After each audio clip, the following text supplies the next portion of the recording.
uma pergunta importante, tá, pessoal? Segurado que perdeu a qualidade de segurado pode pagar os atrasados do período de graça? Hoje, o INSS ele não está considerando o pagamento em atraso para quem perdeu a qualidade. Então, o que que o INSS está considerando hoje? Ele considera se você não pagou esse mês, você vem pagando bonitinho, a primeira foi paga em dia, e aí, de repente, você não pagou esse mês, não pôde pagar.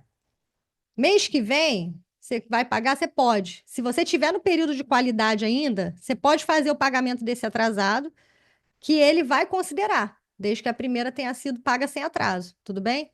Porém, o INSS, ele não está considerando os pagamentos das pessoas que perderam a qualidade. Exemplo, se a gente hoje está falando de uma pessoa, hoje é dia 14 de maio de 2025, vamos supor que a pessoa perdeu a qualidade, ficou 12 meses afastada do regime em janeiro de 2025, essa pessoa não pode chegar hoje e pagar o ano passado todo, que ela deixou em aberto, que fez com que ela perdesse a qualidade.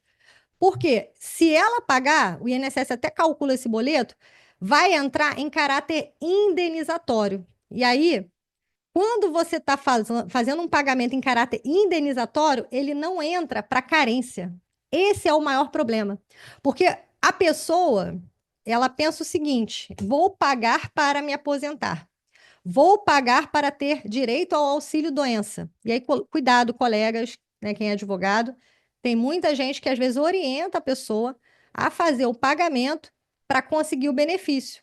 Mas se esse pagamento está fora do período da qualidade e mesmo dentro do período da qualidade, ele já está posterior ao fato gerador, esse período de pagamento ele não vai ser considerado para o alcance do benefício. Então, como eu iniciei explicando para vocês sobre essa questão do pagamento inicial da Previdência ser considerado uma carência, o nome de carência, e o afastamento ser considerado qualidade, o que, que é a Previdência para o legislador?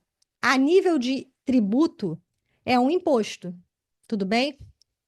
E aí, para quem é advogado, exercitando mais uma vez o nosso início da faculdade. Imposto não tem contrapartida. Essa é a grande questão.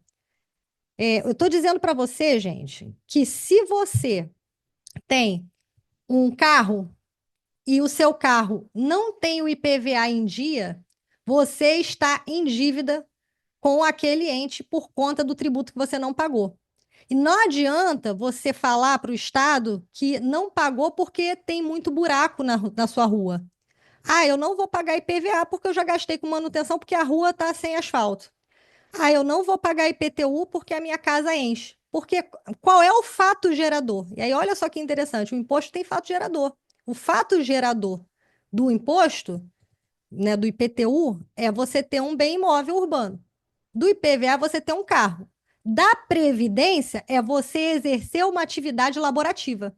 Por isso que o nome é segurado obrigatório. Né? Com a pergunta da Rosiane, deu até vontade de botar o slide aqui de uma outra aula que eu fiz, né? Do WAP, né? Que foi o workshop da Previdência.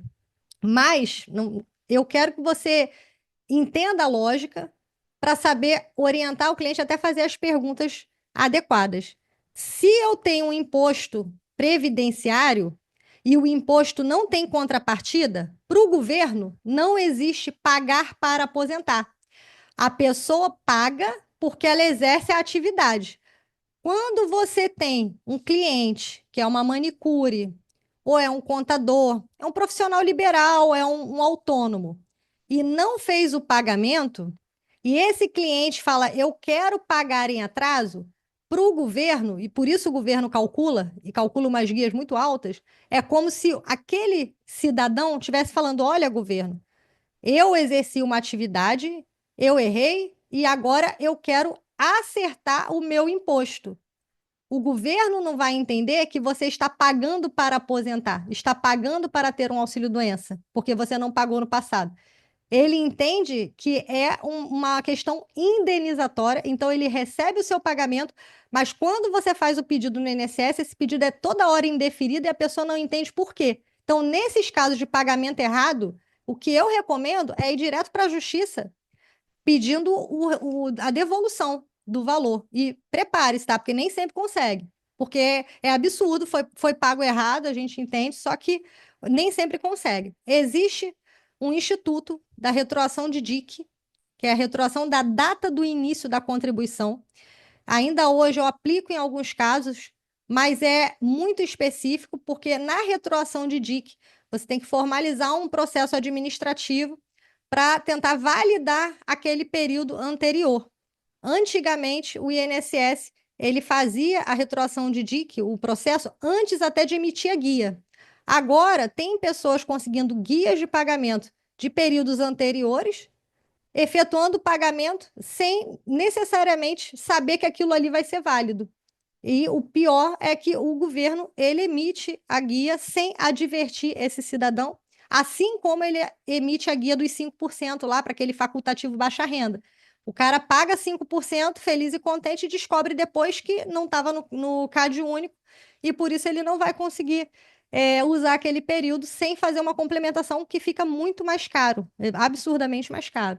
Tudo bem? Então, eu espero ter respondido aqui a pergunta da nossa querida Rosiane. Ó, a Tatiane pergunta aqui: segurado que está pleiteando benefício por incapacidade na justiça, pode estar trabalhando de carteira assinada? Vou responder a tua na do BI também. Excelente pergunta. Bom, Francine. Segurado 15 anos de contribuição, perícia aprovada, muito benefício de incapacidade. Vou seguir. Acho que vocês já pegaram a base. Vocês conseguiram entender, gente? Carência, qualidade e fato gerador? Perfeito. Carência.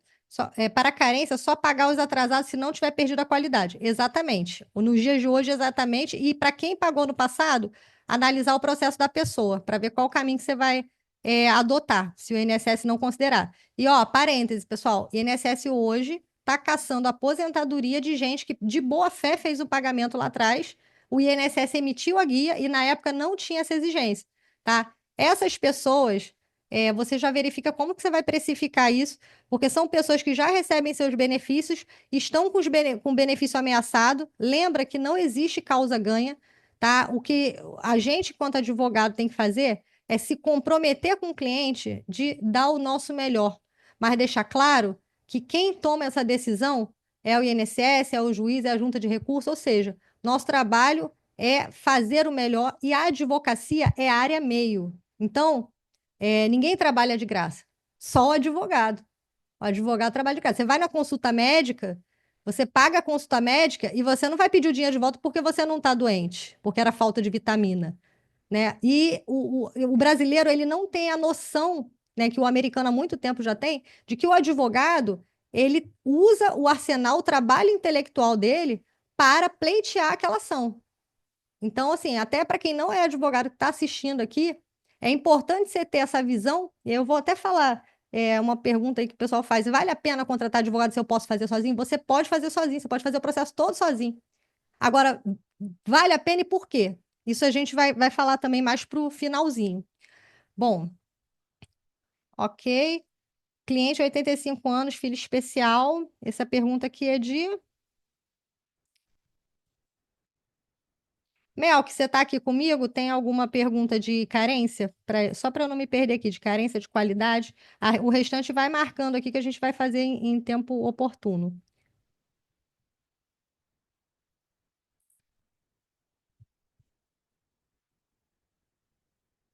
Deixa eu marcar aqui. A tua pergunta, então, Mariana, vou deixar ela sinalizada para responder para o final. Esse pagamento em atraso conta para tempo de contribuição? Na retroação de DIC conta, hoje o INSS não está considerando em alguns casos, por isso é tão perigoso, tudo bem? E a questão do tempo de contribuição, é importante vocês fazerem o seu próprio cálculo, porque aquele sistema do meu INSS ele não está funcionando. Então, para quem é advogado, gente, é muito importante você investir num sistema de contagem, porque o sistema do INSS ele deixa muita falha. Trabalhar só com ele é um risco. E para quem não tem sistema de contagem, que é caro, eu sei como é o início da advocacia, até por isso, né, quando dá, eu reservo um tempo para vir aqui conversar com vocês.